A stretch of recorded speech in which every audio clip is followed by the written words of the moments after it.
How you doing, everyone? Welcome back. Really quick look at Alchemy Pay following my last video, and it looks like we have gone for a little run and been rejected. So now we're essentially tailing off back to the cloud. What to look for now will be a move, a launch from the cloud, or we're going to tail off through it. So essentially, the green prediction is playing out here, not so much the blue. We are remaining bullish and we are leveling up. So I'm not expecting to see a giant move, but if we are going to see a giant move, it will be within the next 3 hours, where we essentially move to and touch the cloud. That might be a downward shot to about 390 and then an absolute launch, or we're going to just teeter around this support resistance zone at 4 cents until we touch the cloud, might dip into it and fly out. So yeah, that's best case scenario. So I'm just going to drag the green prediction line. As you can see, guys, we've pretty much followed it to a T. I'm just going to move it to there because that is realistically what, you know what, I'll draw it. Don't be lazy, Phipps, don't be lazy. The blue prediction could still be on the table, but I'm just going to redraw that now. I did have a couple of comments. People are querying why some of the price actions not following my prediction as quickly as expected. I will just say that some of these videos that I make, they are on a daily chart. So if I do a prediction, it's a week long prediction, or 2-3 days, what's likely to happen. It's not going to happen in the next 2-3 minutes. So just putting it out there. So for this video, I'm going to work off the hourly chart.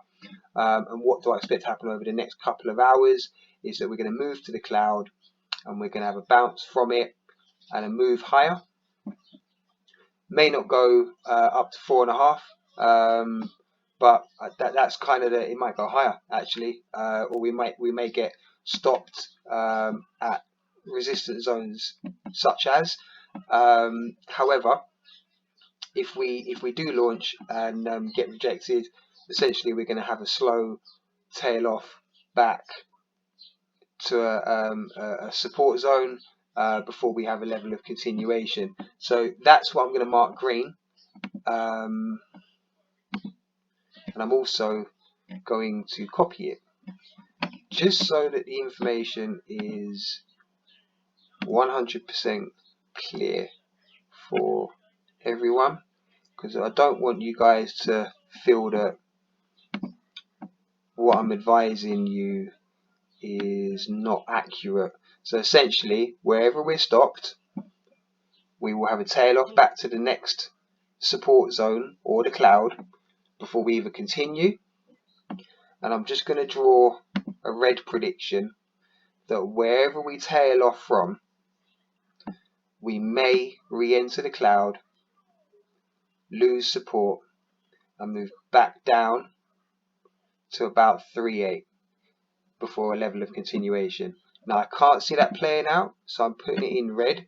But just to say, you've kind of got 4 options here that we're going to move higher, then there'll be a level of tail off where we stop, back to the next resistance zone below us, and if we lose support of the Ishimoku cloud at any point, this is essentially what to look for.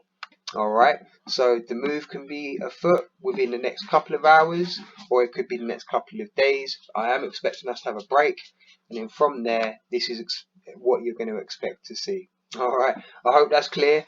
I'm not a huge fan of drawing things in crayon, but I have had a few interesting comments basically advising why I've not been able to draw this out like to the actual like micro penny. To be honest, guys, if I could do that, I wouldn't be making trading videos. I would just purely be making trades, and I'd be sitting in the Bahamas somewhere with like a deck chair made of gold bullion. So I'm working with you here. I'm trying to give you the best informed, transparent advice I can. When these things take off, you can predict roughly where they will lose support and lose resistance and run out of steam. But again, when retail gets in and the FOMO effect, these things can take off a lot higher. But you just need to be aware of what can be a blockage. So best of luck. Not from actual advice.